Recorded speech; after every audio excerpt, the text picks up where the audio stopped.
Hey there, are you sitting down? Good, because Wayfair's end-of-season sale is here, and you can shop it from your couch. It's Wayfair's Labor Day clearance, and it's on now. Right now, you can score up to 70% off everything home at Wayfair, like up to 50% off outdoor furniture and decor, and up to 70% off area rugs, plus amazing doorbuster deals, and 24-hour surprise flash deals on Wayfair home finds in every style. And get it all with fast shipping on everything, right to your door. From furniture to faucets, this is your last chance of the season to score huge deals at Wayfair.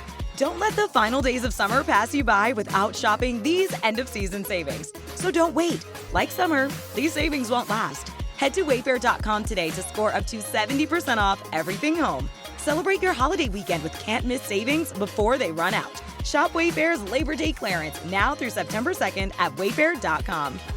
Wayfair, every style, every home. Okay, let's unpack this.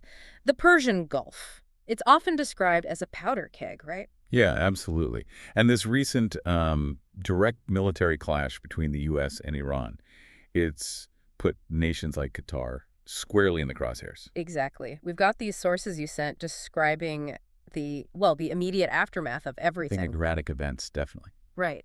And our mission today is sort of to extract the most important nuggets, so you're really well informed about Qatar's incredibly delicate position here. It really is delicate. So the sources detail the U.S. launching targeted airstrikes. This was June 23rd, 2025, against Iranian nuclear and military sites. Yeah, following, weeks of that Iran-Israel conflict heating up. And the immediate fear, understandably, was Iran hitting back. Retaliation, specifically against U.S. assets in the region. And top of that list, potentially, was the Al Udeid Air Base in Qatar. Critical spot. Mm-hmm.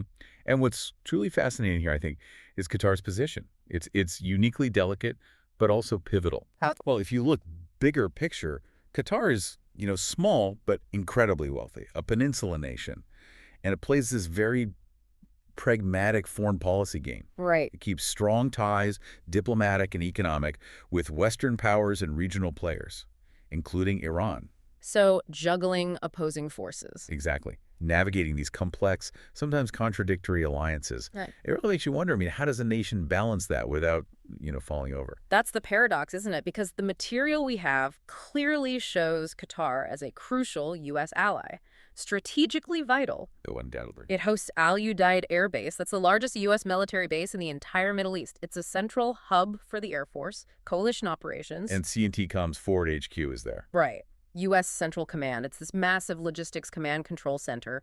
Operations across the Middle East, Central Asia, parts of Africa run through there. Thousands of U.S. personnel stationed there. Makes Qatar a key security partner for Washington, no question. Yet, despite hosting this huge U.S. military presence, Qatar also keeps up working relations with Iran. That's the balancing act. It is. They actually share the world's biggest natural gas field, the North Dome-South Pars field. That alone forces some cooperation. Okay. And historically, Qatar's tried to be the mediator in regional spats, positioning itself as a diplomatic bridge. Not taking hardline stances against Tehran, like, say, the Saudis or the UAE. Precisely. And this nuanced relationship, it allows for open communication channels. But as you can imagine, it also puts Qatar in an extremely precarious spot when tensions flare up like this. What a diplomatic tightrope walk. You could call it that. It's a high-stakes geopolitical gamble, really. Every partnership potentially increases its vulnerability. So, with that backdrop, how do these specific U.S. strikes factor in? The reports mentioned June 23rd, President Trump announcing Operation Midnight Hammer.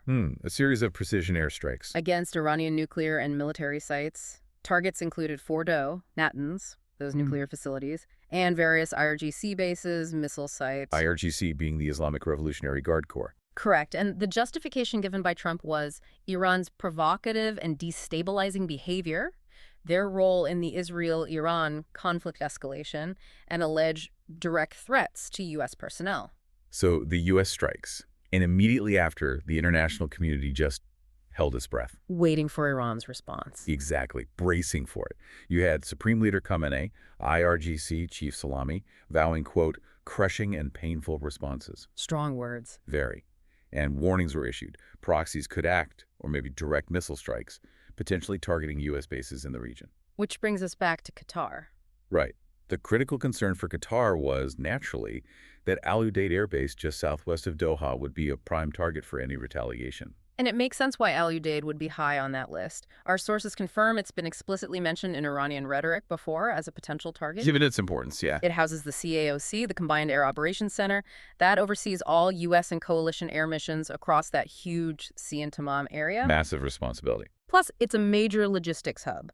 Hosts loads of U.S. aircraft fighters, bombers, tankers. So a very tempting target, theoretically. Now, Iran mainly relies on ballistic missiles, cruise missiles, drones. Could they reach Qatar? Theoretically, yes. The base is equipped, of course. Advanced air defense systems, Patriot missile batteries, designed to intercept incoming threats. But, and this is the grim reality, no defense system is ever 100% foolproof, is it? Especially against a determined attack. No, absolutely not. So the geopolitical temperature just skyrockets after the strikes. Everyone's waiting. Not if Iran retaliates, but where and how. Yeah, the tension was palpable. And our sources show this intense speculation, almost chaos, that unfolded right after. Early reports started circulating, unconfirmed stuff. Oh yeah, like what? Claims like Iran attacks U.S. base in Qatar, or Iran fires missiles at U.S. base in Qatar. Even rumors of Qatar explosions or Qatar bombing. Wow, okay, that would cause significant alarm. It did, generated a huge concern.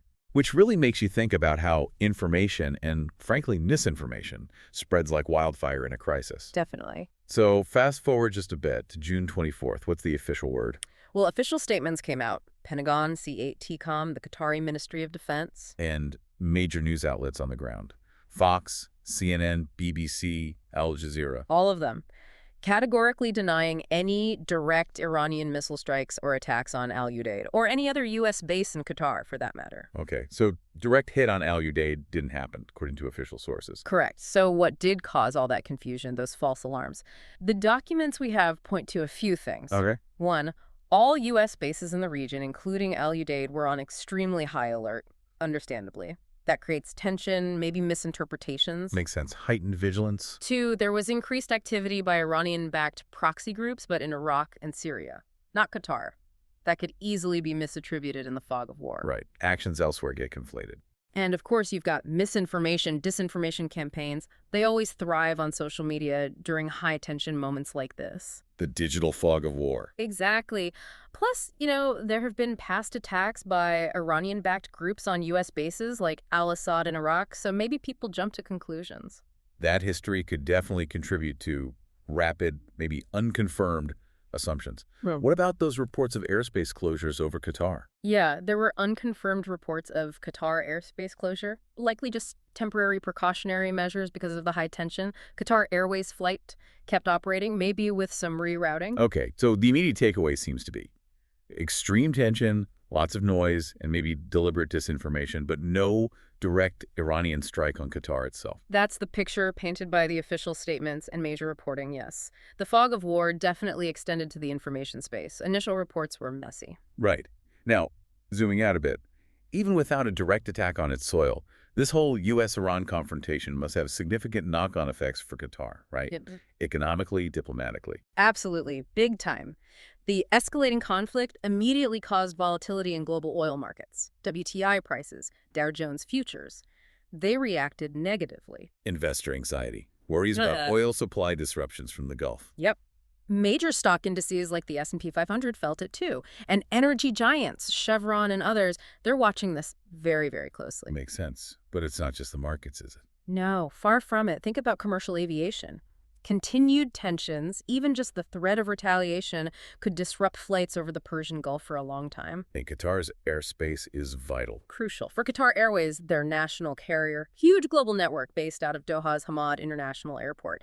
Any closures, any restrictions that severely impacts their operations, ripple effects worldwide. And diplomatically, this must really challenge their role as a mediator. That's a huge point. While Qatar always strives for neutrality, this direct U.S. military action forces their hand, doesn't it? It puts them in a really tough spot between a key security partner, the U.S., and a powerful neighbor, Iran. Their future relationship with Iran is suddenly under intense scrutiny. Exactly, and it brings up that key question you raised earlier, the long-term viability of this whole balancing act.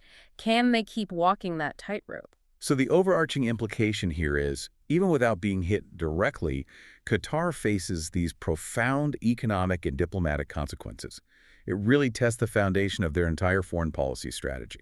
So, thinking about the long game here, what does this all mean? Initial fears of Iranian missiles hitting U.S. bases in Qatar, they proved unfounded, thankfully. Right. According to the official accounts we have so far.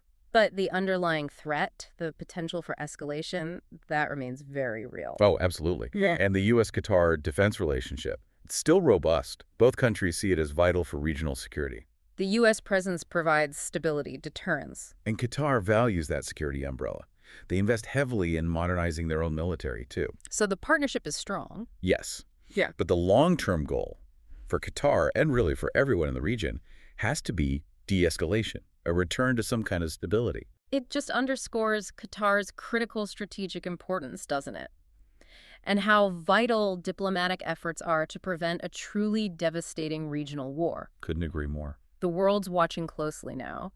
How will Iran ultimately respond? What does this mean for peace, however fragile, in the Middle East? Big questions. And it leaves us with something to think about for you listening.